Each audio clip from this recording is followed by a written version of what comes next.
Mass Ave in Indianapolis. Truck is behind me. Time to head down to Nashville. So I have a little car mount where I could go completely hands-free with this, and we could talk a little bit of NFL Combine as we leave Indianapolis. It was a fun time here in the Midwest because it was nice and warm, warmer than California, and I just had a good breakfast sandwich. You could check out my tight end video for that. So let's make this work. Let's not cover the camera. And we are live. Heading back. Let's flip this sucker around. Look, we got the car mount. It's a magnet. It's good. And we can make our way all the way down to Nashville, Tennessee. I don't know if I'm going to be live with you guys for all 4 hours, but I figured I'd be on for a little bit. Get on the interstate.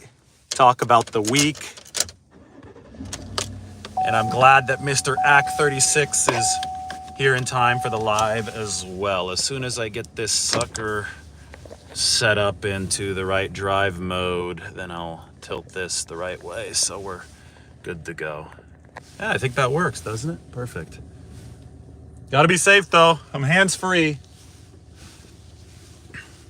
Feel like all those players when they do their Instagram lives from the car. Sometimes they're not using car mounts though. I don't know if that's all too safe. As you can see, beautiful day here in Indy. Happy to be here. Happy to be headed home now. California in a couple days. That's gonna be fun. It's a little bit cooler here today than it had been. It was 73 degrees yesterday. Today we're looking at probably something in the 50s. So jacket weather again. Yesterday I was in short sleeves. So I'm driving down Mass Ave here in Indianapolis. They have a Salesforce tower here in Indy as well, which is funny because San Francisco's a Salesforce tower. Maybe I could show you now that I'm stopped. There you go. If you look straight ahead, you could see this Salesforce tower in Indianapolis. That's downtown. So Mass Ave is this diagonal street that has a lot of cool restaurants, new apartment complexes, all that good stuff. You go to your trendy eateries. It's funny here though, in the Eastern time zone, even in the Central time zone, they got a place in Nashville. It's like a Tex-Mex eatery and it's called Bakersfield. And it's just so funny. You realize you're pretty far from California when they're naming their trendy Tex-Mex restaurants Bakersfield. All due respect to Bakersfield, I'm from the Central Valley, so I can talk. Bakersfield isn't exactly the most trendy area of California. But out here in the Midwest, Eastern time zone, Bakersfield, that's trendy Tex-Mex for them. You know who's from Bakersfield? Derek Carr. I call him the Bakersfield Bandit. I also called Cody Kessler the Bakersfield Bandit because he was from Bakersfield. Derek Carr, though, free agent now, released by the Raiders. Crazy saga there. We'll see what the next team for Derek Carr is. I'm going to keep on going straight here down Mass Ave. Got to hit East Street. Not East. Because we're east of downtown. Then we cut down to, I think, Washington. And then we hit I-65 south. And then it's going to be a drive through Louisville all the way to Nashville. All right, I'm at a red light. I could look at a couple questions here. You guys let me know what you want to know about the Combine, the 49ers offseason. Looks like Brock Purdy is going to be meeting with Dr. Keith Meister either today or tomorrow in Arizona. That's going to be big news. Surgery, hopefully for Purdy early next week. If the swelling has gone down. Trey Lance, meanwhile, is throwing again right now, but the 49ers currently do not have a fully cleared quarterback. That's the latest on the QB front. They're probably going to pick up a veteran. That has been acknowledged now by John Lynch. This, by the way, in case anybody is wondering, is Indianapolis. And the cross street that I'm looking for is East Street or East Avenue. And I am not sure if we are there, but I'm going to turn anyway. The street signs. Yes, it's East. East Street. Perfect. My instincts served me well. I did not use the tracking computer, yet I was still able to locate the right spot.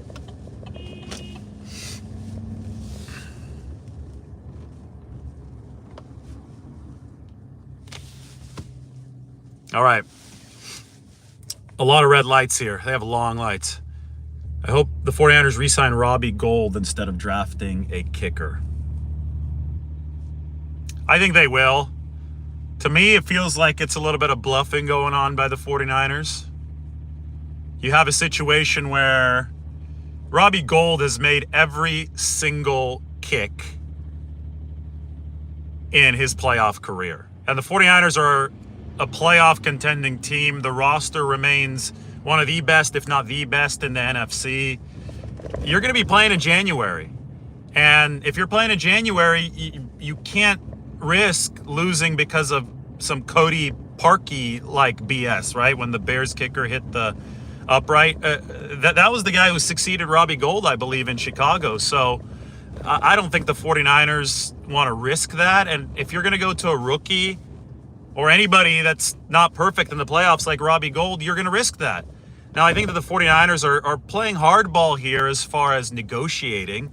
Robbie Gould probably wants a certain amount of money. 49ers have a tight cap situation. You don't want to meet him there. So you say, hey, we're going to go and we're going to evaluate kickers at the combine, Robbie. Let's see if your price comes down a little bit. I think that's what's going on right now.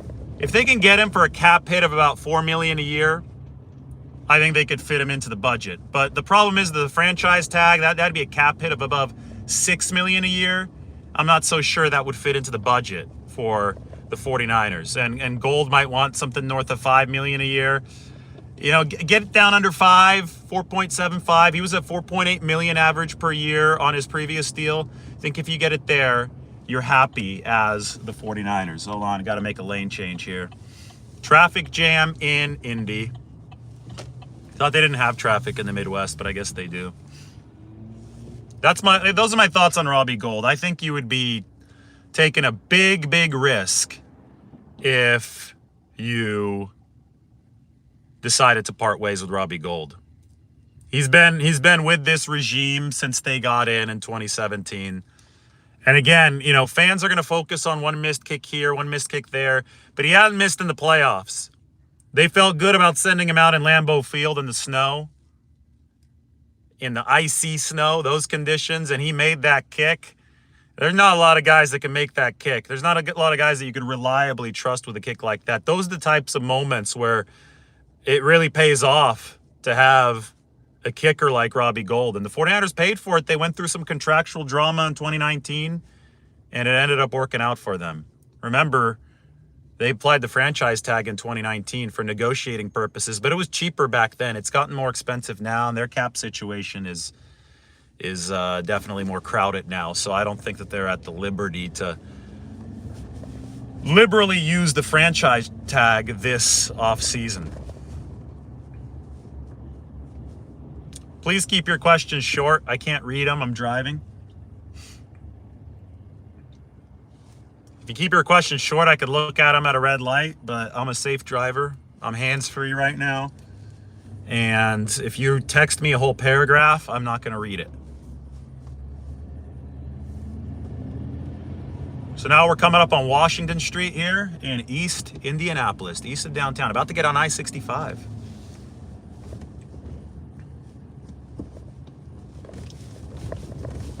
Man, this magnet's not going to withstand all the bumps they have in the roads here, all these winter potholes. Spring has started. Mike, put your question on again. I think that something came across the screen with you while I was all bouncing around there.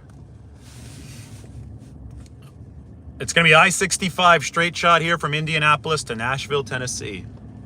4 hours or so. Depends how fast you go. Can't believe that 84 of you currently are happy watching the road trip. But we'll talk some football. It'll be good.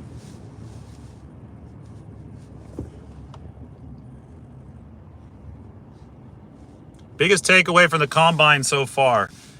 I would say the 49ers' insistence that this is not a top-heavy draft class is really interesting to me, which they obviously probably projected sometime ahead of this draft. I'm talking a couple years ahead of this draft. They probably said, hey, we don't think there are going to be that many blue-chip players in the 2023 draft, which is why they were okay trading away all those picks for Christian McCaffrey. And then earlier, they obviously traded away picks for Trey Lance. At that time, it might have been a little bit harder to tell in 2021 how good this draft class would be. But either way, whether or not they could tell back in 2021 or not, the fact that the 49ers believe this about the draft works out in their favor, because they're not picking until number 100 probably, late in the third round. So they don't have a first-round pick. They don't have a second-round pick. They don't pick until very late in the third round. What a great time to be facing a draft where you think that the first round doesn't have a whole lot of talent relative to other years. It's a good year to not have a first-round pick, to have traded it away for first-round talent in Christian McCaffrey, right? So I think that's the biggest takeaway of the draft. I think the number that the 49ers are putting on this draft is about 15 guys with first-round grades. And because of that, there are going to be players who go in the first round this year, many players who the 49ers do not believe are first-round talents. And because of that, the 49ers don't mind not picking until later. Again, they traded away picks. We'll see what Trey Lance ends up doing for this football team. That's an obvious wait and see. But Christian McCaffrey has already been more than worth all the picks they've given up. And they got surefire star players, or at least one surefire star player for the picks that they traded. And they're not sure about the quality at the top of this draft. They think that it's a deep draft.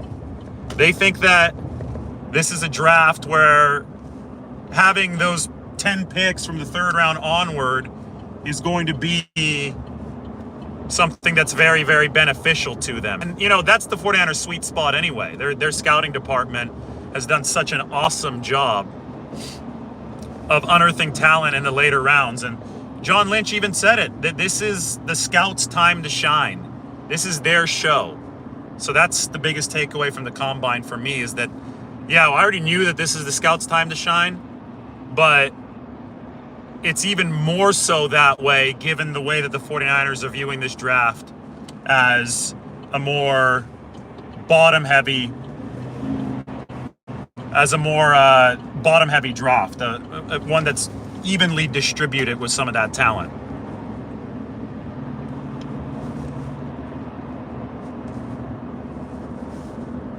There is a bucket truck being carried by a truck here on a trailer. Never seen a bucket truck be towed somewhere, but the stuff you see in Indianapolis, just wild.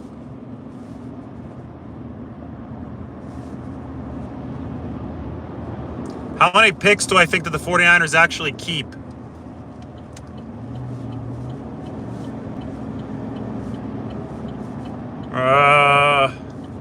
I think they keep 10. They might package one to trade up a little bit, so maybe 9. But, I think there might be a little bit of packaging, so maybe 8. Let's say 8. It's hard to know, and I don't think the 49ers know either at this point. I think that this is a situation where the 49ers are going to wait and see what prospects are available when they approach number 100, and then they can move up marginally. But do I think that they're going to move up a whole lot in the draft? No, because I think they want to preserve some capital for future years. Again, they think that this draft is really deep. I wanted to show you guys Lucas Oil Stadium. You might see it here in the back. That's why I took this exit right here before we leave town in Indianapolis. DeForest Buckner is on the stadium. I'll tweet it out actually later. I don't want to have to lean out of the window to take that picture. But Lucas Oil Stadium is right off the interstate here in Indianapolis. I think the 49ers are going to wait and see what's going on in the third round, because I don't think they're going to have aggressive designs on trading up into round 1 or whatever. But I think if they like a guy mid-third round, they're coming up on the clock 20 picks later.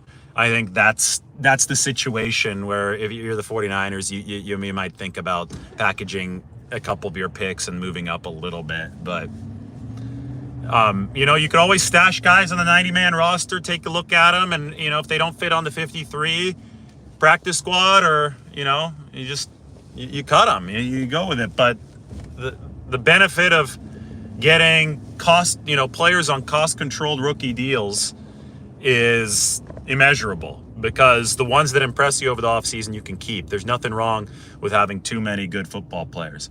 All right, so this is the area of the stadium in Indianapolis, Lucas Oil Stadium. Behind me, there's a big poster of DeForest Buckner on the side of it. And now I'm going to be getting on the interstate to get out of town for good. 65 South. Sean Gibson. I think Jimmy Ward's going to cost more, and Gibson he might have played a better safety than Jimmy Ward this past year. I mean, the metrics were insanely good for Deshaun Gibson. We're talking number 1 passer rating allowed thanks to his 5 picks. Bouncy freeway here. Jeez, what is this, California? Man, I thought California had bad roads. Indiana, I guess they got to deal with winter here, although I say that, and it's 30 degrees colder in California right now. And you don't notice how bouncy the freeway is until you see what the phone is doing on this magnet mount right now. Gibson was number 1 in passer rating allowed amongst all safeties, and Ward was a nice look at downtown Indy. I love it. Beautiful day here. Really, really nice day. Gotta like that. In missed tackle rate, he was number 2 out of all safeties. So how can you argue with that with Deshaun Gibson? He's only a little bit older than Jimmy Ward. They're both on the wrong side of 30. So I think that Gibson, who it doesn't seem is considering retirement anymore, I think he wants to come back. I think he's the guy that you want if you're the 49ers for next year. You could plug that safety hole. Then you tell Jimmy Ward, hey, if you want to come back and play nickel for us, we'll pay you for that. You could be a backup safety. You could be a versatile DB, but it's going to be hard to justify paying Jimmy Ward the type of money that I think another team is going to be willing to pay him.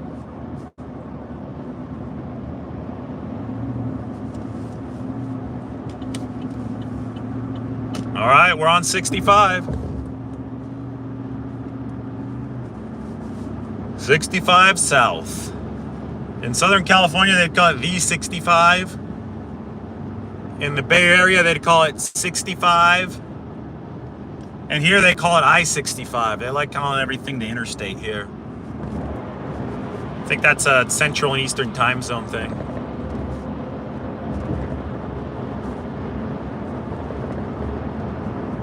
Let's hope for smooth roads, guys.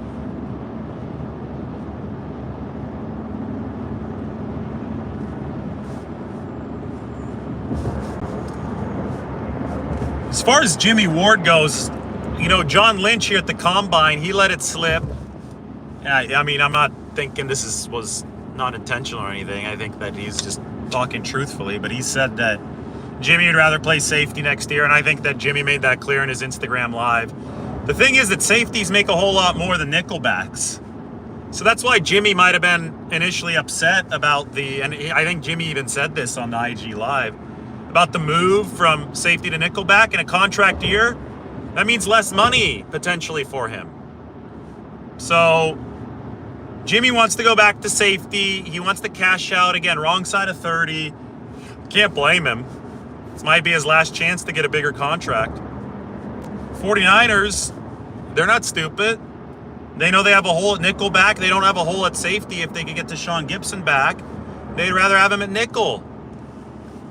Two sides don't see eye to eye. It's okay. It's business.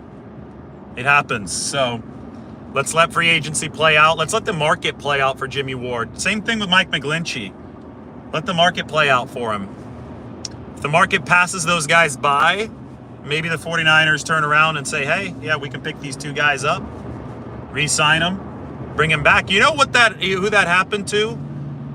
DJ Jones in 2021. 49ers didn't think that they were going to get DJ back for 2021. They thought that he was going to be too expensive for him. But the COVID cap constriction actually squeezed out some defensive tackles from the prime money marketplace. And the 49ers were able to get DJ Jones back for, I think they used the veteran salary exception for him. And they re-signed him for 1 year. The following season, which was this past one, 2022, DJ signed for $10 million annually with the Denver Broncos, which is a lot of money. The season after, the 49ers used the salary exception to get him for much cheaper. So the market did pass DJ Jones by. And, John Lynch said, hey, if that happens to Mike McGlinchey this year, unlikely, but if it does, we might consider bringing him back. And I think you look at the Jimmy Ward situation in much of a similar way.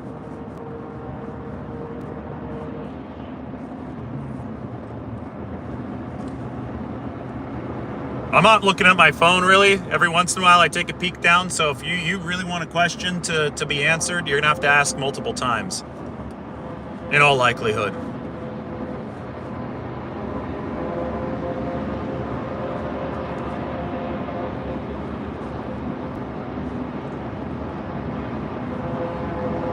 Seems like people are tired of Jim. Is that the Rams fan?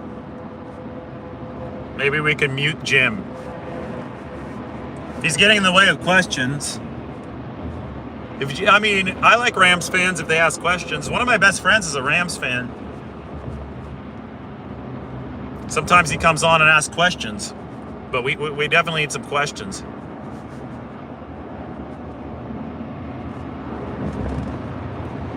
I wouldn't say McGlinchey's as good as gone. I think it's likely that he's gone. I just got done talking about that.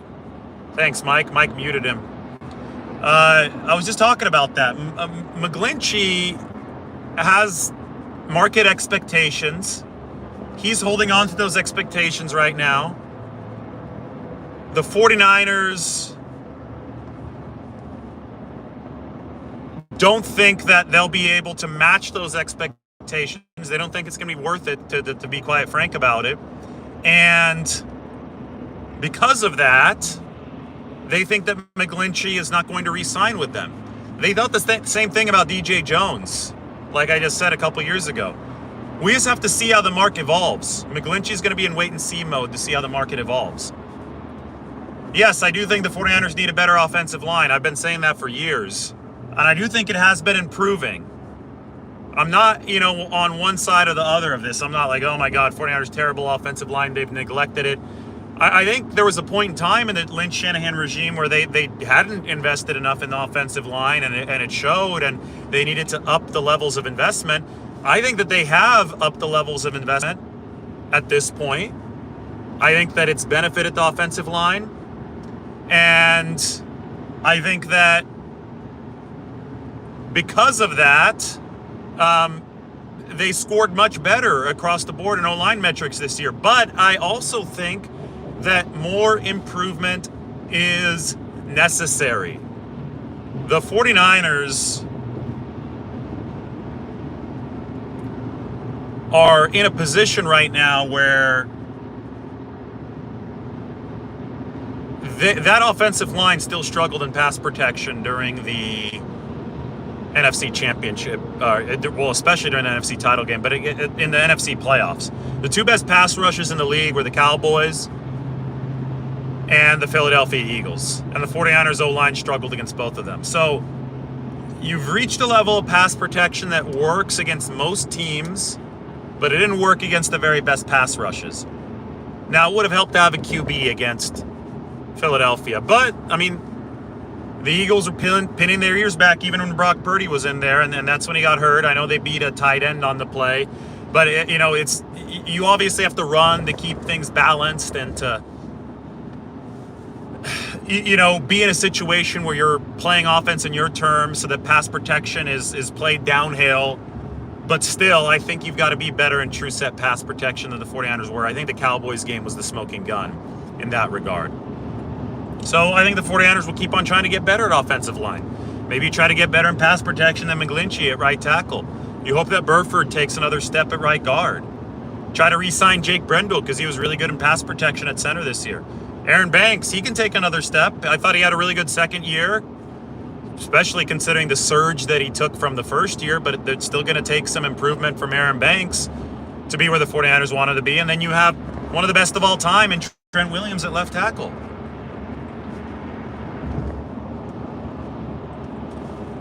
You are correct. The Chiefs upgraded their offensive line and won a Super Bowl.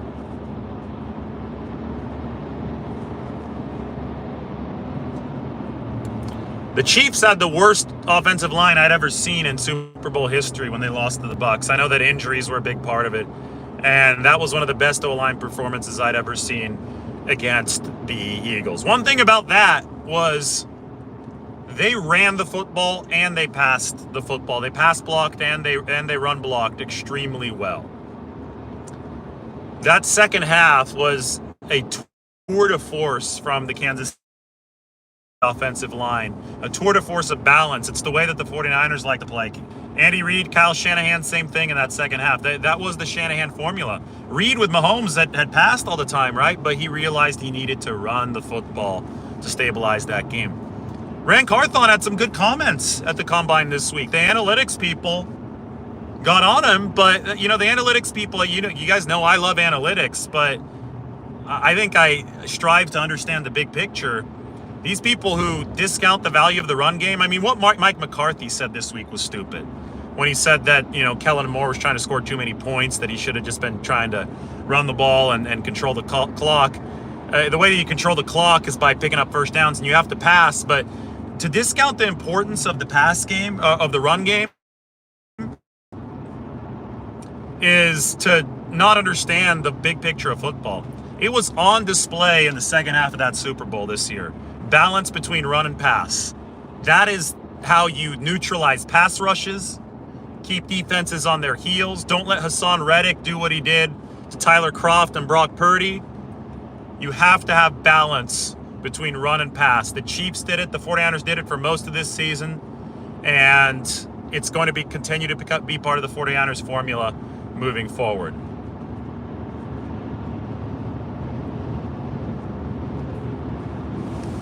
I'm gonna have to stop for a water or something. I'm thirsty. Make sure to smash that like button. I mean, where else do you get coverage like this, talking about the NFL Combine in Indianapolis? We're in the suburbs now.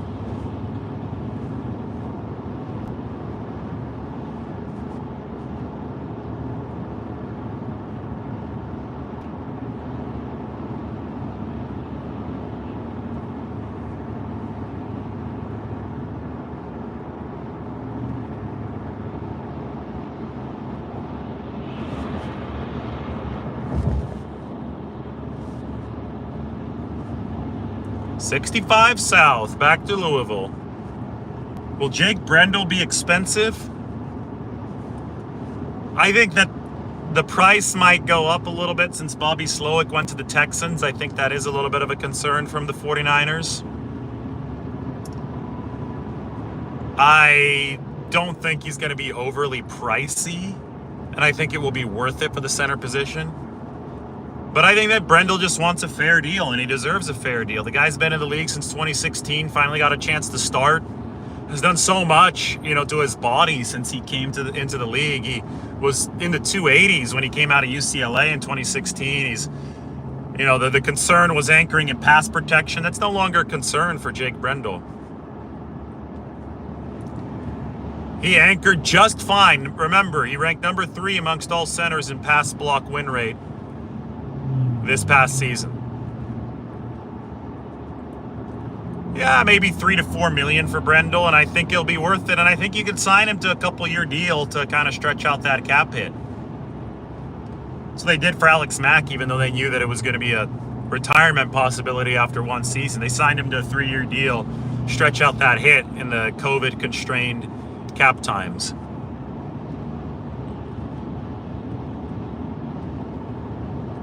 Mike thinks that Brendel's going to sign for $7 million a season. Be a nice chunk of change. I mean, I think you'd deserve it based on how well he played last year, but I don't know. I really don't know, because it's an interesting case for Brendel. He, again, entered the league in 2016. That's quite a while ago. Didn't get the start until now, so he's not the youngest player, but boy, was he impressive this past season.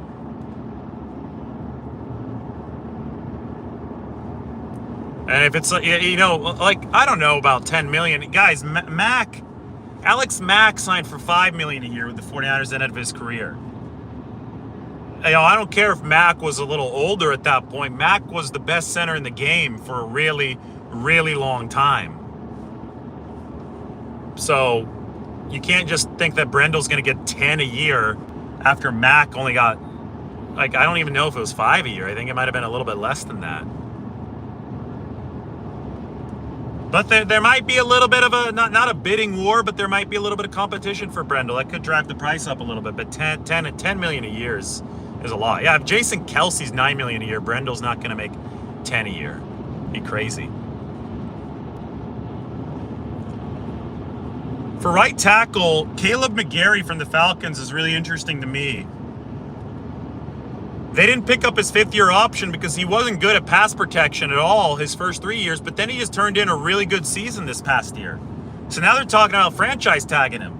I don't know if they will. They want to extend him, but if they can't, if they can't meet terms with McGarry and they don't franchise tag him, he hits the open market. I mean, it was a contract year, so you have to keep that in mind if you're the 49ers, but that's something, you'd be like, whoa.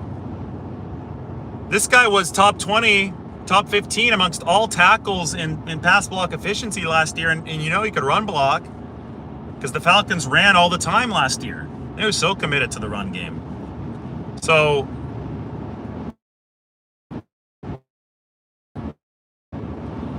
I'm going to look at more of these free agent options at right tackle. But Caleb McGarry, to me, if you believe that his contract, his 4th year, is going to be more indicative of how he's going to play moving forward, and if some teams are a little bit scared off, his market's a little bit scared off by his first 3 years, thinking that his contract year is an outlier, he might be able to get an upgrade over McGlinchey for less of a price. Imagine that. Crazy.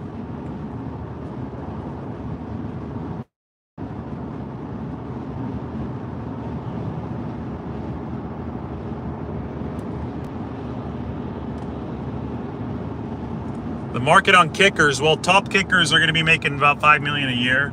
The franchise tag is $6, so more than that for the very, very best guys like Justin Tucker. Average kickers 2 to 3.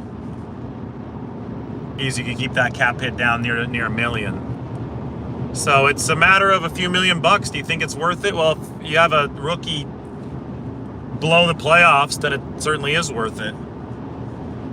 Hard to predict. That's why they're evaluating those guys right now. But Robbie Gould is a fixture. Now, yeah, he's 40. Might he start to go downhill? Maybe.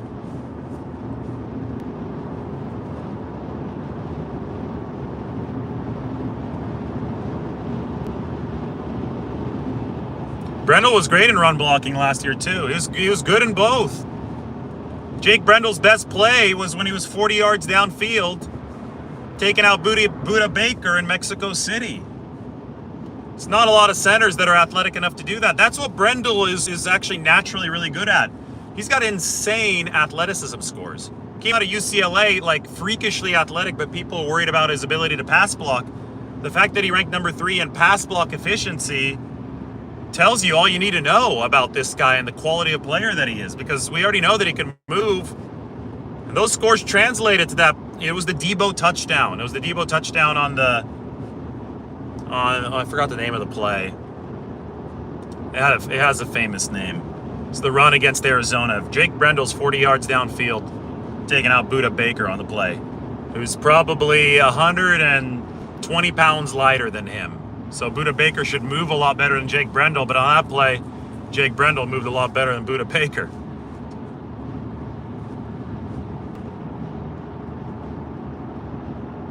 No other kicker other than Robbie Gould has made all of his kicks in the postseason with enough attempts to qualify. Gould is 29 of 29. But, I mean, Justin Tucker is probably the best kicker in football. Even he's missed in the playoffs. So there's something special about what Robbie Gould has done for the 49ers.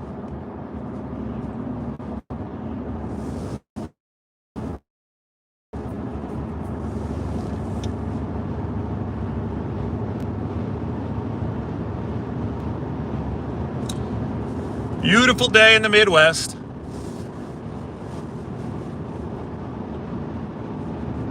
Road trip with Lombardi. Morton Anderson. That guy was good. He had a single crossbar on the face mask.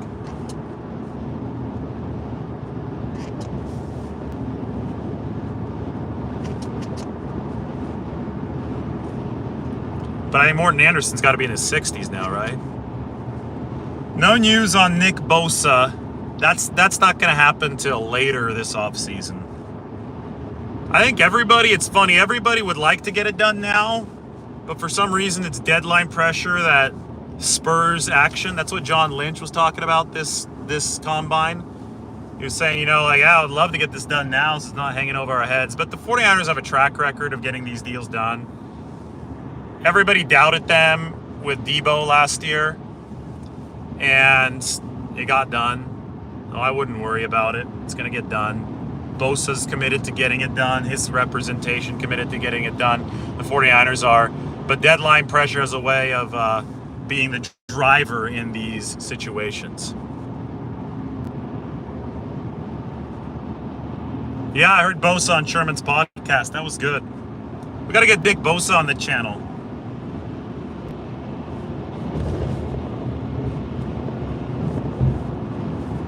The food that I'm going to have at my wedding, it's up to the fiance and her mom. They're planning the whole wedding. I'm very smart. I said, you guys do everything. I told them that. I said, you guys do everything. I don't want anything to be crossing the table. On my end, I want to worry about football. I'm not here to worry about a wedding. And I'm sure you'll do a great job. And I'm sure they're doing a great job. But I am not part of any of the planning. And that is by my choice. I'm very happy about that. So we'll see how the food is. People asking me about Trey Lance. I've always been a believer in Trey Lance's talent. I did a massive piece with Steve Young before the start of this past season where we talked about the talent's there, the mentality's there, the support system's going to be there. Can he mechanically develop the habits that lead to consistent accuracy that allow him to leverage all of that talent? That's the question with Trey Lance. I think he could do it. I think people writing him off right now are completely jumping the gun. Beyond that, I'm a wait and see kind of guy.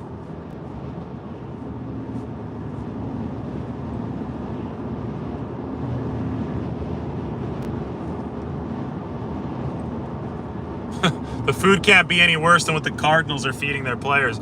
If our wedding food is on the level of the Arizona Cardinals food feeding their players, if they're going to bill me later on, for the amount of sliders that I eat or whatever food there's going to be there, if I'm in charge a la carte later on for my own wedding food, then I'll have to have the NFLPA come in and have a talk with Margot and her mom. NFLPA grades were good for the 49ers, right? Didn't they rank number 7? You can get a little bit better than that, not much better than that. Better than 3 F minuses for the Arizona Cardinals. 3 F minuses. It's more than Washington. 2 F minuses. The Cardinals literally were charging people for having dinner at the facility. They were taking it out of their paychecks.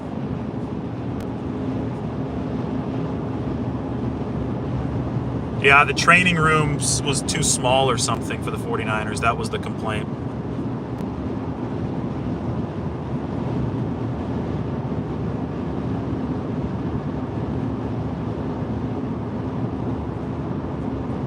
Trey's throwing motion will improve with game time. You hope it will, if you're the 49ers, that's for sure. I'm ready for free agency to begin as well. We need actual 49ers players to talk about. You could speculate about them signing this, signing that. Coming out of the combine right now, I think that they're going to draft a tight end because they love the tight end class this year. But do I know which tight end? No. I know people like the tight end out of Purdue. It's really hard to predict what they're going to do in the draft when they don't pick until number 100.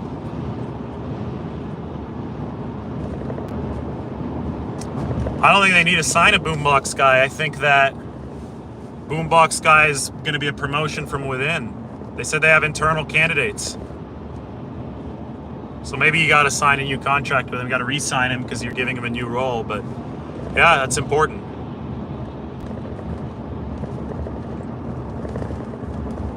That's a funny comment. Does Mike look like Trey?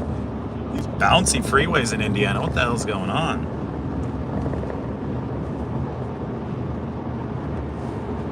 I'm gonna switch lanes. I'm tired of this bouncy lane.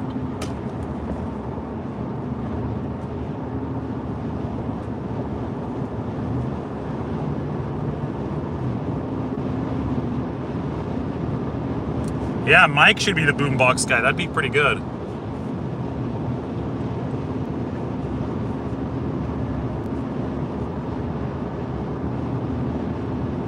Mike got rejected from the boombox job.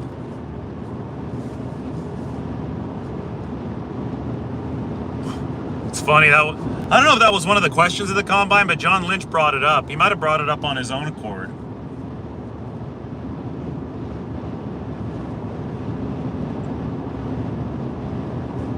I'll tell you what, road tripping through California, if you take away the traffic, because I know that could be an issue, but we're blessed to be able to road trip through California. There's a lot more to see than there is in Indiana. I was looking out the window here, surveying a lot of flat ground, not a lot of green. I think winter hit these guys recently.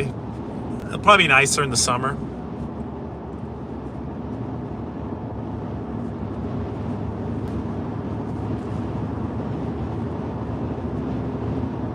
There is a truck with cars on it passing another truck with cars on it ahead of me. Inception.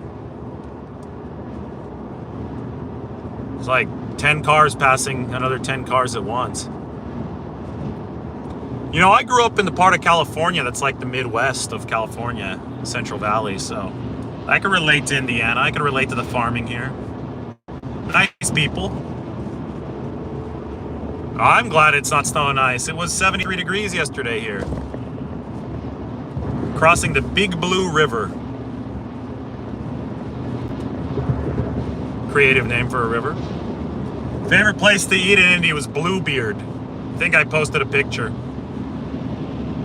I just had a good breakfast sandwich though. That was in another video. That was at a place called Love Handle.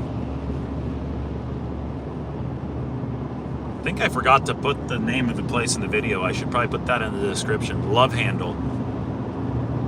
Oh, I see a nice barn out there.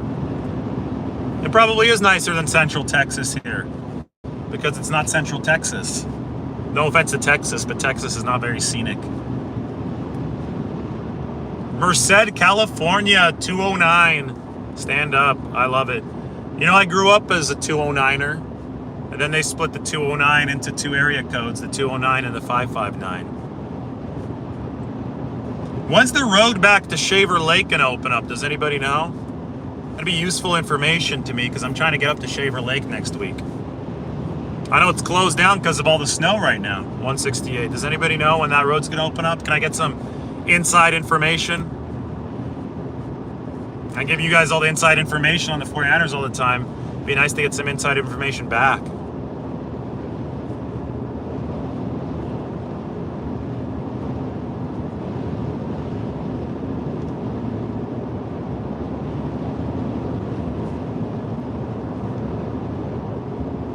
Somebody's driving and they're almost to Merced. That's great. Exit from 99 on Martin Luther King and eat at In-N-Out Burger. That's what I always do in Merced. No driverless cars in Indiana. That technology hasn't made its way out here yet.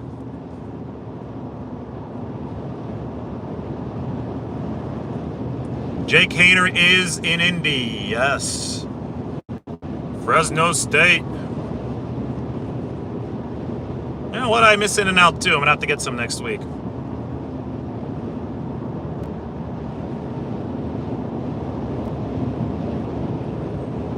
Oh, so CHP is piloting cars up 168. Probably need chains even if you have four-wheel drive, right? I got four-wheel drive, but I think I'm probably going to need chains anyway.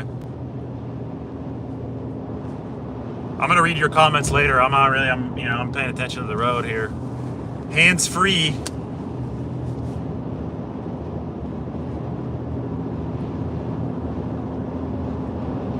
It was a good combine, though. You know, I know it's still going on, but I was there for the 49ers portion of it. I had a good time. It was, you know, good to see everybody. It's kind of like a convention feel. Found out what the 49ers think of the draft class in general. They think it's more... They think it's a well-rounded class. They don't think it's very top-heavy, so they don't mind not having a first-round pick. Heard from John Lynch. You know, if I had to summarize what we learned about the 49ers, I know I already talked about this a lot, but I don't think they're going to sign a big-name defensive tackle. I think they might go mid-range there and be trying to get guys on one-year deals and trust, you know, Chris Kaceric's reputation to the process. I think they're going to let McGlinchey walk. I think they're going to re-sign Brendel, Tashawn Gibson back next year. I don't think he's going to be retiring. Brock Purdy, surgery maybe next week if all goes well, and I think the 49ers believe in Trey Lance a whole lot more than a lot of the general public. You know what's ridiculous about the Trey narrative? It's like people are just absurd right now. I don't know if it's because they need clicks or what, but there's people just like that have just basically taken absolutely nothing. You know, they've just fabricated out of thin air the entire idea that the 49ers somehow are over Lance based on what they think that John Lynch said this week. Like, John Lynch said nothing against Trey Lance this week. There was no indication that he was favoring Purdy or Lance or whatever. The only indication is the 49ers like quarterback option power. That's the only thing at play. Yet people have tried to twist words into narratives that somehow think that the 49ers are picking and choosing sides. The 49ers would be moronic to pick and choose sides between two quarterbacks who are both technically still injured right now. One of them hasn't even undergone surgery. You'd be moronic to choose the side of a QB like if you're like fans want you to, as far as like naming a starter. You'd be moronic to pick the QB that literally has a torn UCL and hasn't had surgery yet because there's still too much swelling. You'd also be idiotic to rule out the number 3 overall draft pick who you invested the farm in. You would be smart, and this is how the 49ers are acting. You'd be rational by saying, hey, we've got 2 young, talented guys. Neither of them are fully healthy right now. We've got to get them back to health, and we're happy that we have both of them at affordable rookie deals so we can figure out what the hell we're doing, and we'll figure out what the hell we're doing once we have more information. That's the only logical take in this situation. People don't like that, though, because it makes too much sense. But I think the 49ers have indicated they still believe in Trey Lance because they're in the same exact situation that they were when they first picked him. He's a big unknown with a lot of talent.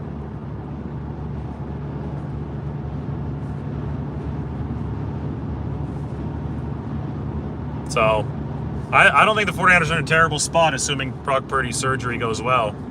You're going to have 2 quarterbacks that I think will be capable for this team in QB depth. That's the most important position. Nothing underscored QB depth and the importance of it more than this NFC title game, where the 49ers literally ran out of quarterbacks.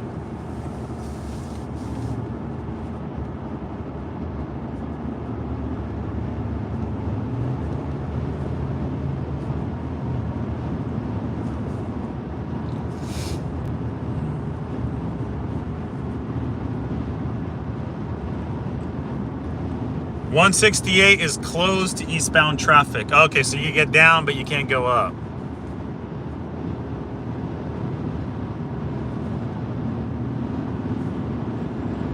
Hopefully that changes within the next few days.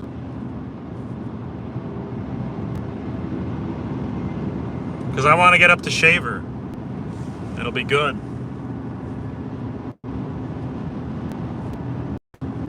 What else happened at the Combine?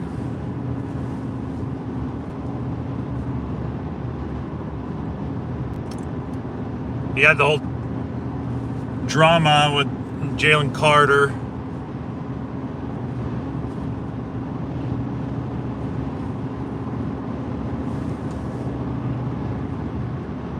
"75 miles from Louisville."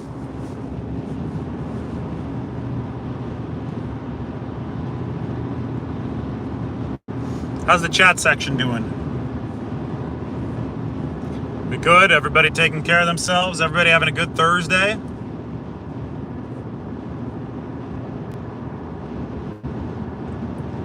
Oh, Leonard Fournette. Talk about somebody who's washed. That was funny. Whoever tweeted that the other day, it seemed like it came straight from Leonard Fournette's agent. He still has a lot left in the tank. No, he doesn't. I saw Leonard Fournette this year. He had nothing in the tank. Thought that he was a little overweight, a lot overweight. The metrics were terrible for him.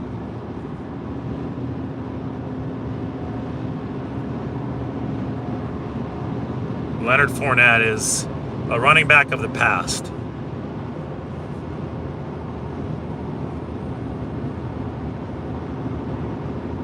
Yeah, Jimmy Garoppolo's nowhere near retirement. Garoppolo's going to play some good football for wherever he is this next year. He was really good this past season. So I think he could bide his time, pick his team, figure out what the situation's going to be, and I would expect him to continue playing at a high level. It's something the 49ers very likely won't be able to afford. They do need to bring in a veteran QB, though.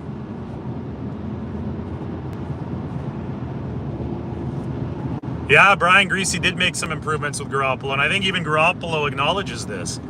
Greasy obviously did a really good job with Brock Purdy, too.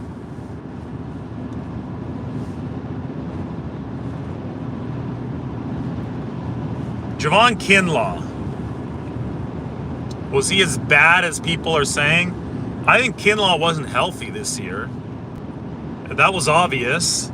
I think he only had a few games in that knee, and I thought the 49ers might have activated him too early because there was a lot of fluid buildup in that knee.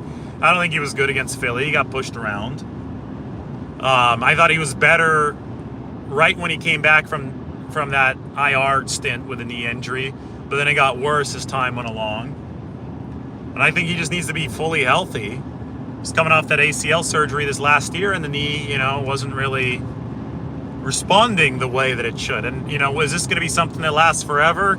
That's the risk. That's why you can't even think about picking up the fifth-year option.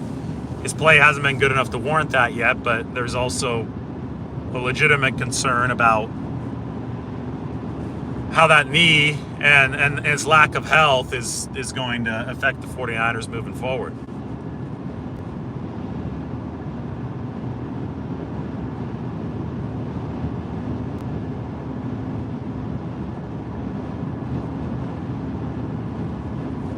Marcus Mariota wants to keep on playing. I don't think the 49ers would be the worst spot.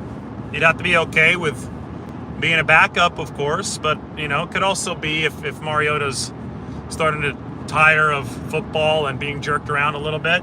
Could be a nice little retirement job, couple years with the 49ers, maybe just 1 year. Headed back home to Hawaii, layover in San Francisco for a year. D-line men running 40s right now. Cool.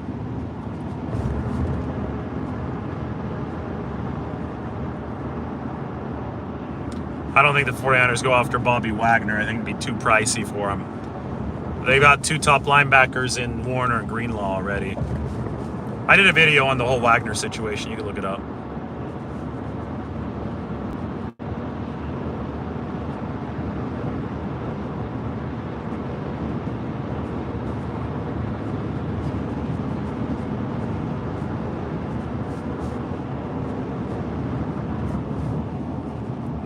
The Rams might trade Ramsey. 49ers seem really, really happy and comfortable with their cornerback situation with Charvarius Ward and Deommodore Lenoir.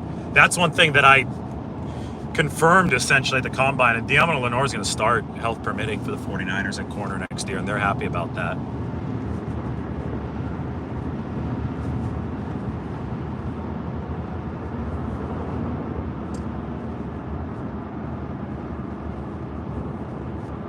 A lot of traffic here on the freeway. It's not like these wide open country roads that you'd think Indiana would be.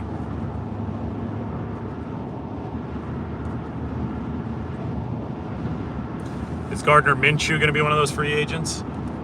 Be interesting. Could be that could be a guy that fits into the 49ers budget for that quarterback situation. That veteran quarterback, the key there is fitting into the budget. I think like $7 million might be the max. And that, even that might be a little bit steep. The 49ers might want something cheaper than that.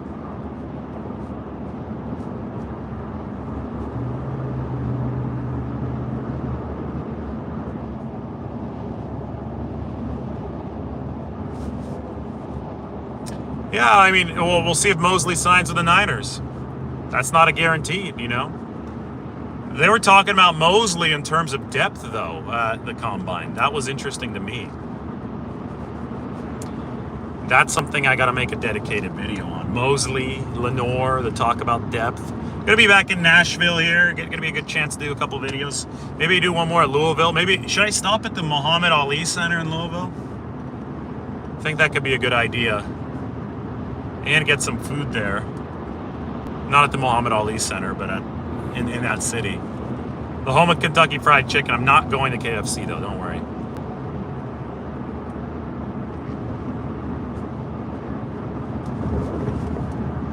Well, I don't know. I just don't think that the E-Man deal is finalized yet, so Bosa can think that he'll be back. E-Man could be saying that he wants to sign, but free agency hasn't started yet. So you don't know what's going to happen.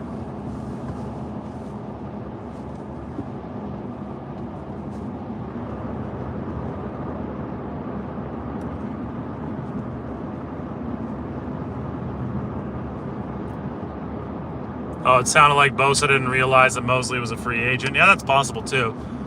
You know, so these guys aren't obsessing over every single detail the way that we do.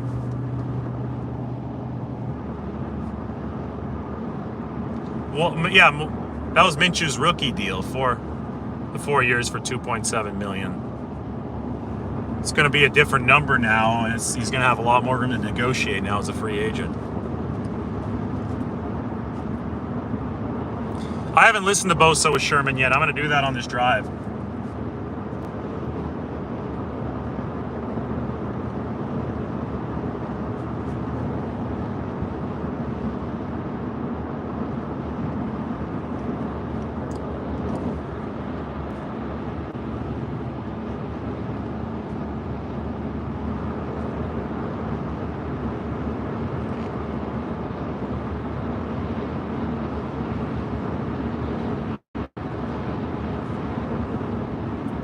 How to build a team to beat the Chiefs.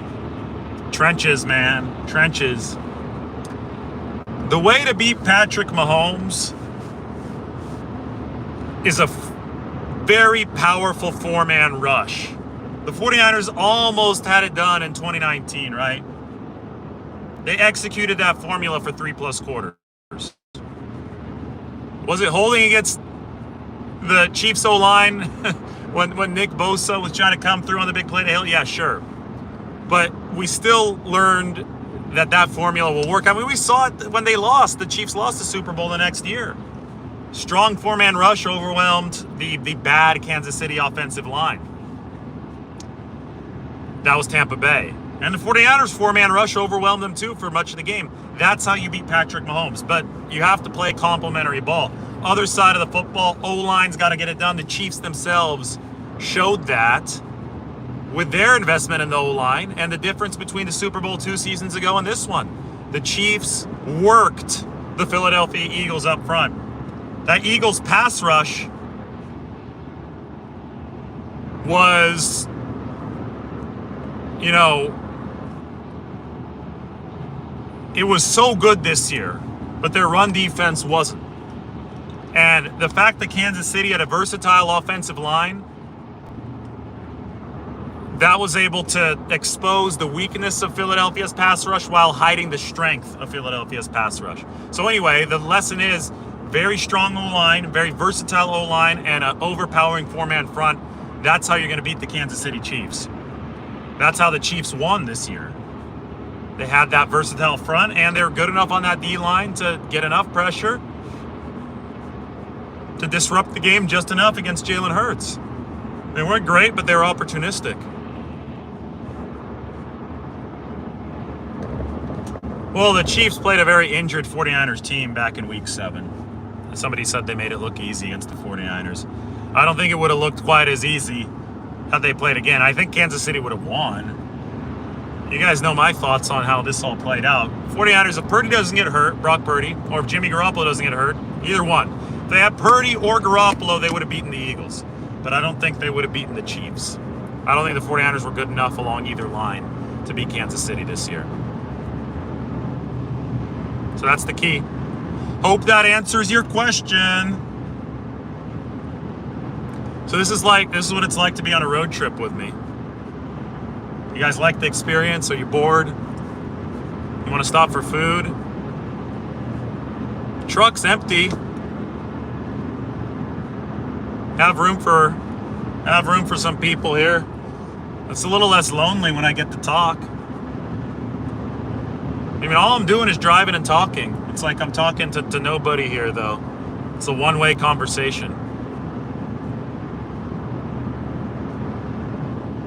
Are there any good food spots on the road? If anybody is watching and wants to give me recommendations, I-65. I'm guessing we're about 40 miles from Kentucky, and that's going to be Louisville. I wouldn't mind eating in Louisville.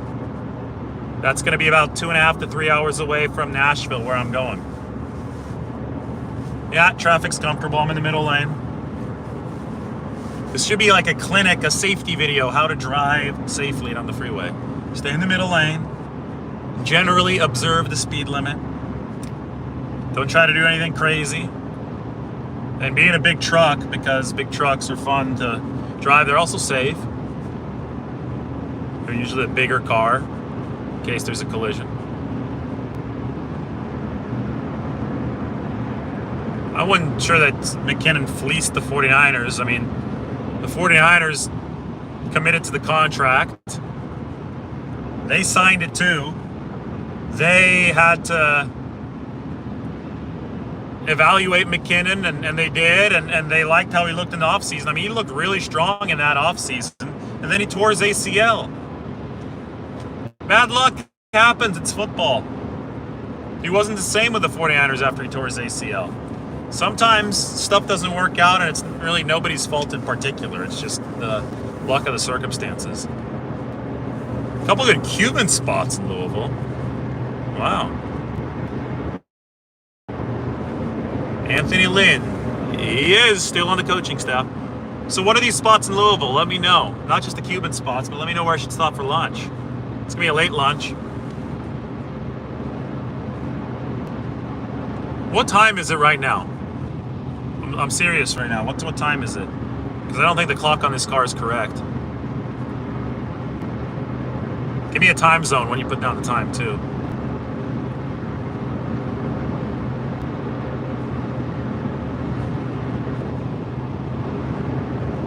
$12:48 Pacific time. All right.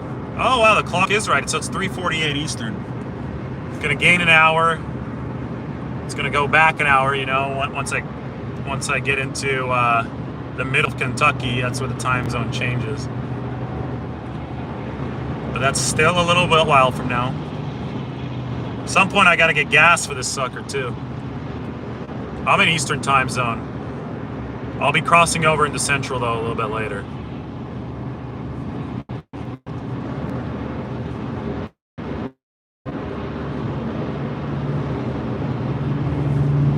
Feast Barbecue in Louisville. I feel like when you cross from Indiana to Kentucky, you get a lot more barbecue places. Turns into the South, really.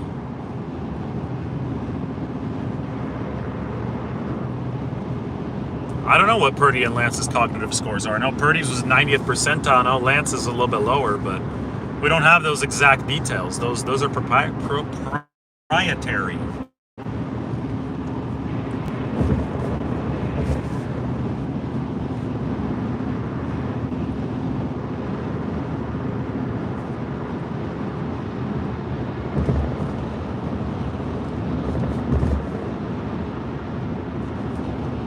Do I think the defense will be good with Wilkes? Yes.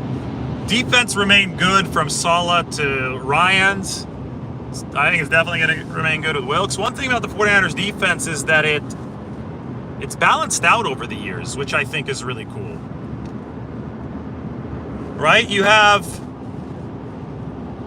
you had what we termed a rush over coverage unit in 2019, 2020, even up to 2021, definitely rush over coverage. You had Charvarius Ward. You get all-pro safety play from Talanoa Hufanga, and even Tashawn Gibson was really good. And then Dialmano Lenore really picked it up toward the end of the year.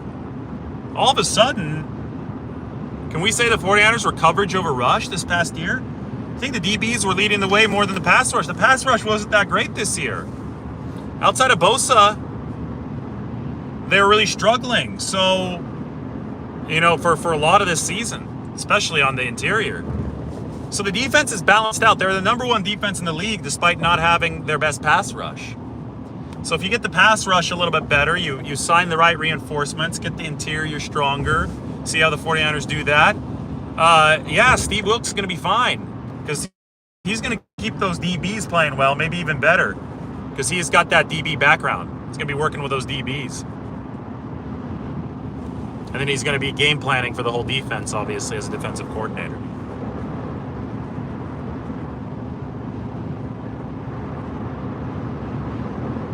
The Brown Hotel in Louisville, huh? Will do. Southern Smokehouse. All right. Thank you. I'll have to go back and look through these comments in a little bit once I'm there. I also heard there's a good place in Louisville named the Captain's Quarters.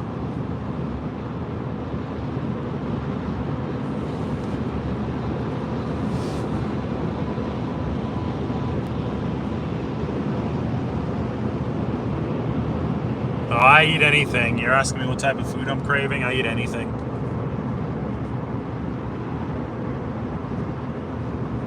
A strong nose tackle, nose guard. Yeah, I think you need a good piece in the middle. I think you need pass rushing capability though. Out of the defensive tackles in this, they're not running a 3-4 where there's a pure nose tackle. They're going to have that. What you really need is a 3 tech who can rush the passer consistently and stop the run in this system, which I know is not a nose tackle. That's the 1 tech, but yeah, I mean, I think they've been missing that since DJ Jones left. Armstead was hurt most of last year too, a lot of it. That didn't help it either.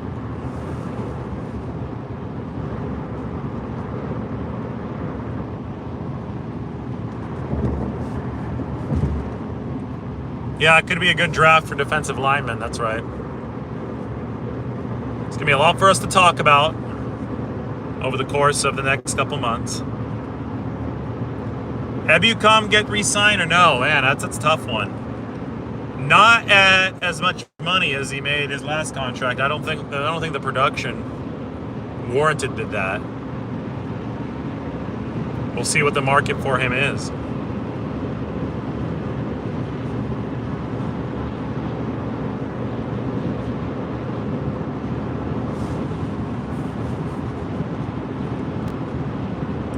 That's true about the O-line. I mean, the O-line, it's tough to develop those guys. You usually have to have them ready-made, which is why I think that the 49ers, if they don't re-sign McGlinchey, you either really believe in McKivitz or you're going to go and get another veteran, right? I think that's just the way it's going to have to work. I do think the 49ers need to generate more pressure than they did last year. Again, the pressure rates were down this past season for the 49ers. I have no idea about Maurice Hurst. He missed all of last season with that torn bicep. It was a sneaky good signing, I thought, for the 49ers, but then he got hurt. It's a fire off in the distance. See a lot of smoke. Where there is smoke, there is fire. Arden Key had 4.5 sacks with the Jaguars last year. 6.5 with the 49ers the year before. What does that mean for his market? We shall see. I'm sure they'd love having him back, and his ability to pass rush over guards on the inside would really help the 49ers' interior pass rush issues. I'm sure they'd love to have him back at the right price.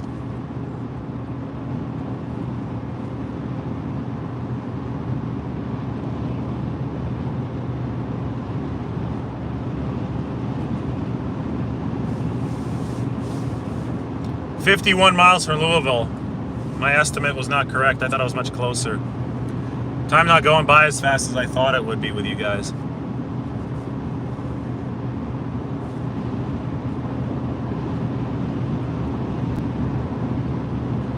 How do you know that Clowney wants to be a 49er? If he wants to be a 49er really bad, he'll take the minimum. And they'll be happy to grab him.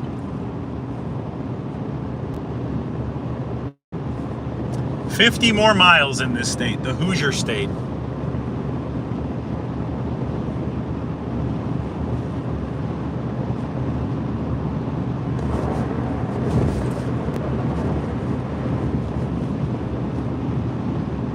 A lot of barns. A lot of barns.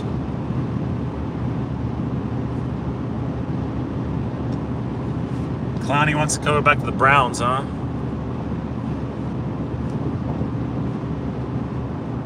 Jalen Ramsey was a Niners fan growing up? I didn't know that.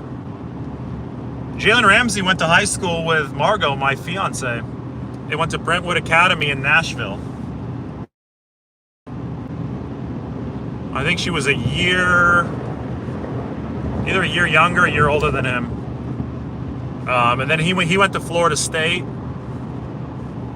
The Panthers have reached out to the Packers regarding Aaron Rodgers, per Adam Schefter. Well, that's interesting. Imagine Aaron Rodgers playing in Charlotte, North Carolina. That's where Bank of America moved to from. You know, Bank of America was headquartered in San Francisco. Bank of America was initially the Bank of... Then they changed the name to Bank of America. First location in North Beach. Then, I think it was maybe about 20 years ago or so, they moved from San Francisco, where it was the Bank of America Tower. It was the second tallest building. It's now called 555 California. They moved to Charlotte, North Carolina. The reason I say that is because maybe Aaron Rodgers moves from Green Bay or from the Bay Area, Cal, to Charlotte, North Carolina. That'd be the Panthers. Who knows, though? It always seems to be a circus.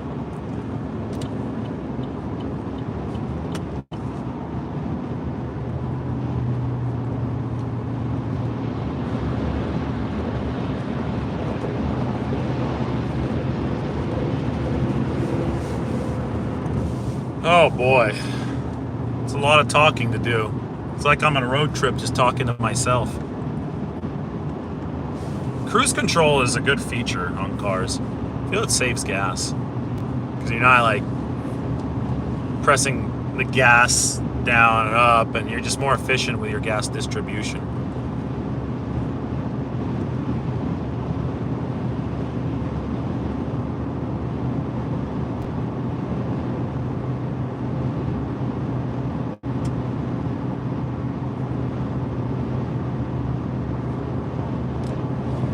Jerome Boger, retiring after 19 years, NFL referee. Thanks, Mike. Bringing the news to us on our drive.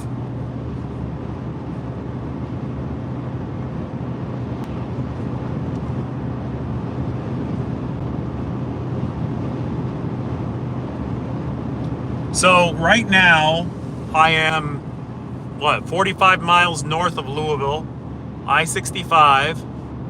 If there's anything cool, if you're on Google Maps and you're looking stuff up, if there's anything cool near me, I will pull off the side of the road and we'll go check it out. I don't think there is. But in an effort to keep this as interactive as possible, to make you feel like you're in the car on a road trip, we'll do that. We got a rest area coming up in 21 miles. That's what the sign says. That doesn't sound exciting.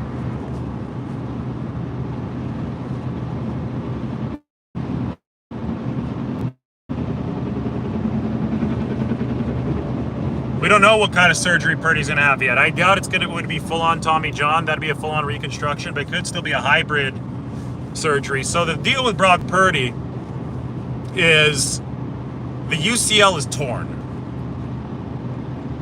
The old school way of repairing a UCL was full reconstruction, aka Tommy John surgery, long-ass recovery. There's a newer technique which was first used by an NFL quarterback in the case of Nick Mullins, the former 49er, tore his UCL playing against the Cowboys in 2020. The newer technique is called the internal brace technique. You get back in 6 months. When Purdy's surgery happens, they're going to be able to determine once they're in there if they need to, what they need to do. Can they get away with the internal brace technique, which is a shorter recovery, or will they need to do something that's more like Tommy John, a full reconstruction?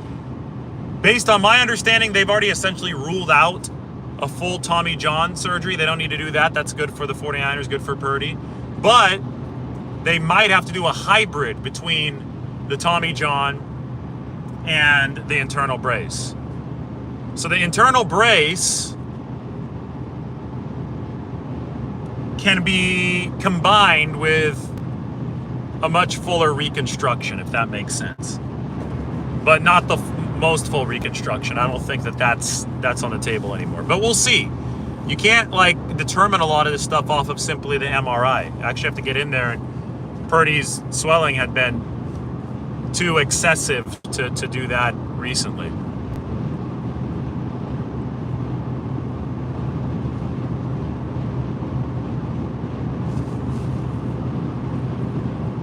There's a McDonald's coming up in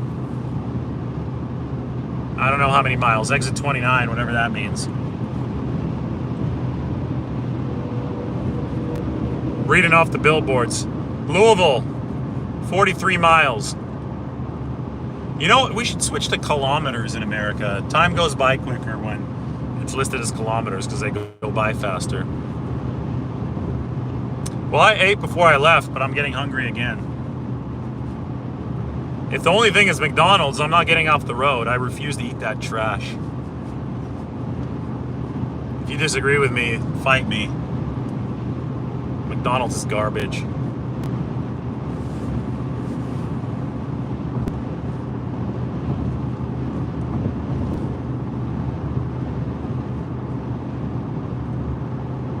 The world's only underground zip lines. Okay. That's on a billboard.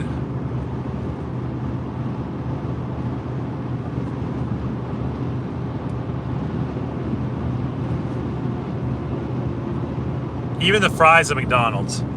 Yeah. All of it. I mean, sorry, I've had better French fries than the ones that McDonald's serves.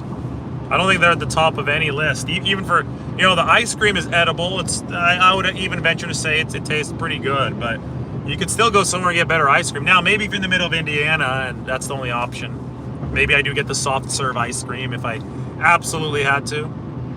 But, yeah, not a McDonald's guy. Yeah, it's a zip line in a cavern. You're correct. Because Indy to Nashville doesn't have a direct flight. You have to transfer. Last year they did, so I took it, but even then, I mean, hey, the flight's an hour, airport time, driving to and from the airport, security, all that, ends up being at least 3, right? The drive from Indy to Nashville and vice versa is 4 hours. So if there's a connection, it's a no-brainer. You drive instead, because the connecting flight and the layover, it's going to take longer. I got a fun fact for you. People don't realize how close all these cities are together on the East Coast. And then people on the East Coast don't realize how far away everything is on the West Coast. So I have a friend who grew up in San Diego has never been to San Francisco. And you tell that to people on the East Coast, and they're like, whoa, that's crazy. Like, I'm from Indiana. I've been to every other city in Indiana. Or I'm from Tennessee. I've been to every other city in Tennessee. You know, people, they'll say that. But here's the thing.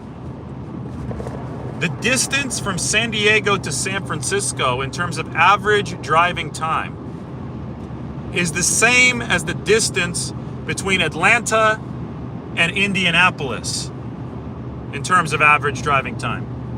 I'm sure there are plenty of people in Atlanta that have never been to Indianapolis, and I'm sure there are plenty of people in Indianapolis that have never been to Atlanta because they're just too damn far apart from each other to drive, and then it becomes a flight, and you know, a lot of people won't have a reason to go to one of the other cities. So my point is that California is really stretched out, and it's not all that surprising when somebody hasn't been to another city in California on the other side of the state because it is so far apart. Now, that being said, I told my friend, hell, you're from San Diego, you got to make it to San Francisco at some point.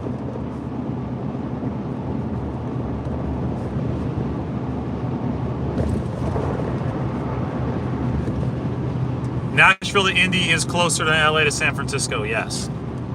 To me, like I do LA to San Francisco. I could do the drive because I could stop in Visalia, see the family on the way. But if I just have to do that drive straight, if there's no stop, I do like the flight because of the traffic reasons. But the thing is, like, LA is such a car-centered city. It is nice to have a car when you get down there. So that's always a tough calculus. Do you drive to LA? Do you fly to LA? It depends on a lot of things. You could always stop in Kettleman City, though, at In-N-Out. Or a little bit before that at Harris Ranch. There's a Colts logo. The official partner of the Indianapolis Colts. Injury attorney. I guess the injury attorneys here, personal injury attorneys, have relationships with NFL football teams. Little did I know.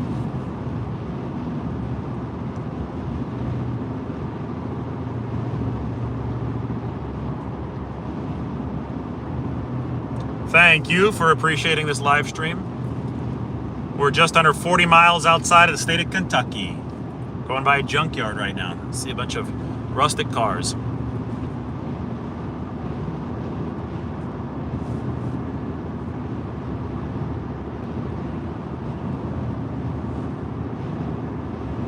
How many games do the 49ers win next season?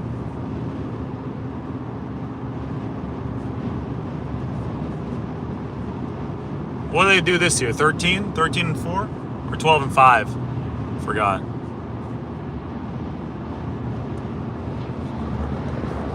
A lot of losses early, not a lot of losses late. Mike thinks they win only 10. That'd be back to 2021 levels. They do have a first place schedule. It's going to be tough for next year. That's why somebody thinks they're only going to win 11.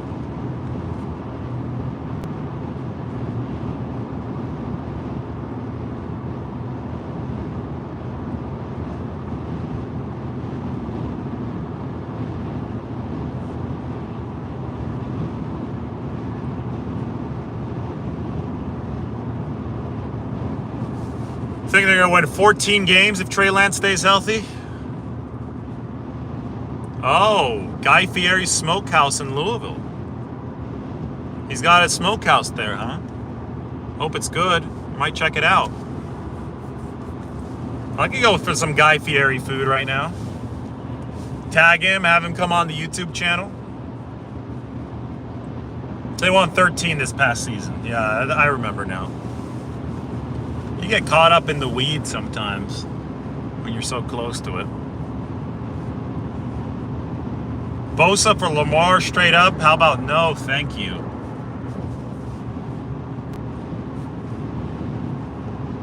What if Lamar Jackson comes over and gets hurt? Then you've lost Nick Bosa and a whole lot of cap room because Lamar's going to be even more expensive than Bosa.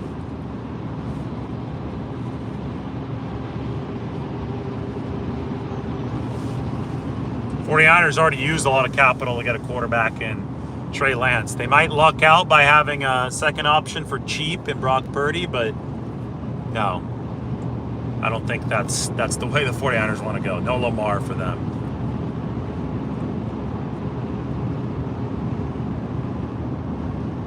Next year's first round, Ayuk, and a third for Rodgers. Now we're wildin'. I don't know what it would take to get Rodgers. I also do know he's owed a massive amount of money, but I think some of that might have been on signing bonus for Green Bay, so maybe he'd be a little bit cheaper. Got to look that up.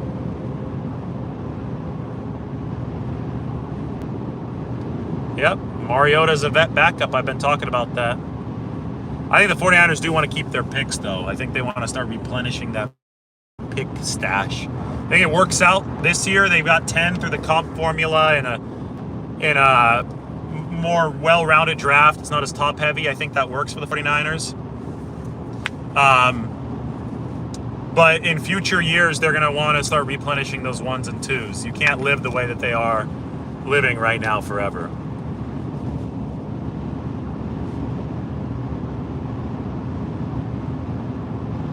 Guy Fieri's also visited the seafood lady in Louisville. Great. I'm going to go to one of those Guy Fieri places. I'll probably sign off here. Well, could keep you guys through Louisville, but you can't. I did a video from Louisville on the way up. You guys could go look that up. 31 miles. It's a long time to keep you for. People probably starting to get bored anyway. We were over 200 at one point, and people are like, yeah, I don't want to watch David drive. Sounds boring to me.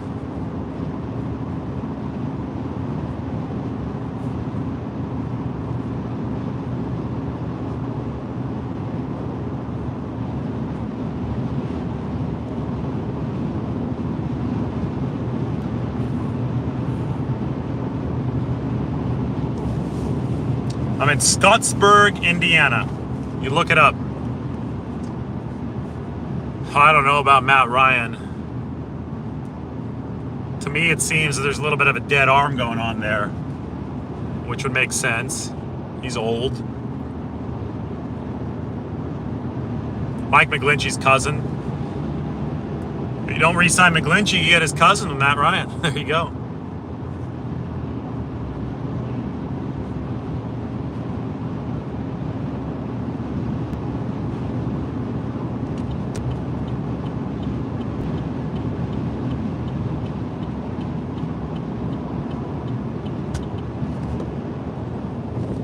I'm not in an SF right now, though. So, what did you say? Somebody said something about Guy Fieri. I'm not. He said you're in San Francisco. I should try food there. I'm not. I'm in the middle of Indiana. I'll be in San Francisco in a few days. Jordan Love is from Bakersfield, too? Why didn't I know this?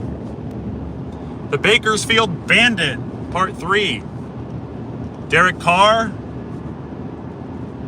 Cody Kessler. Jordan Love. David Carr, also a Bakersfield Bandit. A lot of bandits from Bakersfield.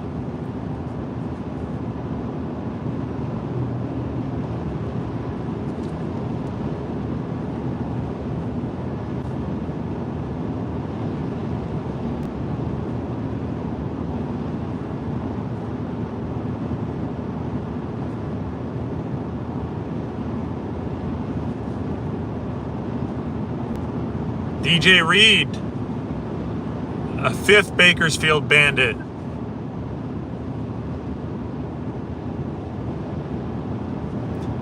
Casimir Allen, UCLA prospect from Tulare, 559. No, Derek Carr is not signing with the Raiders. That ship has sailed. I think he wants to go elsewhere.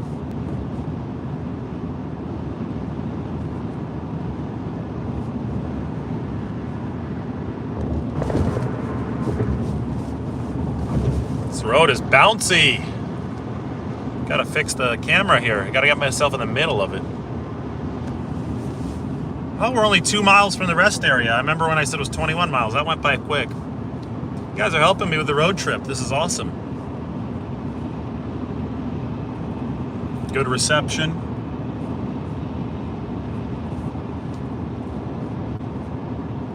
Nigel thought that Carr was going to go join the Jets. Oh, he visited the Jets. He might still go there. I think they're going to wait to see what their options are. The music is still playing in this game of musical chairs.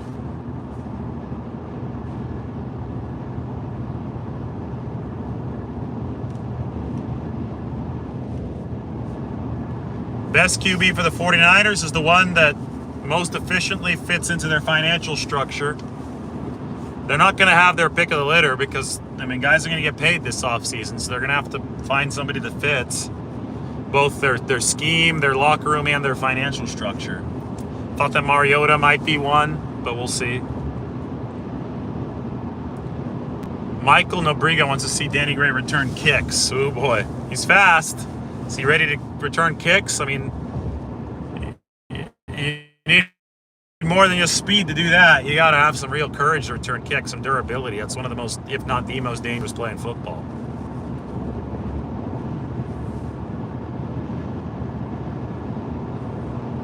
I think the 49ers will sign some free agents. They just might not be big signings. But they signed some last year. It was a good haul for them, and we'll see what they do with this season. You have to pay a premium in free agency.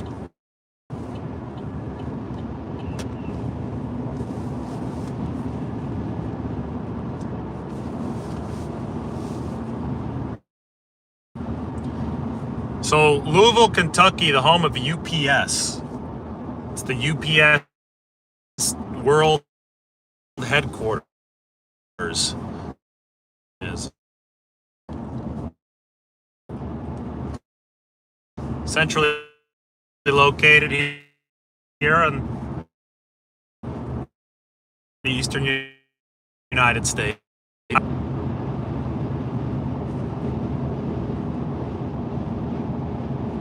Connection is spotty now. Well, I think it's time to finish anyway. We're in the middle of nowhere. Louisville coming up.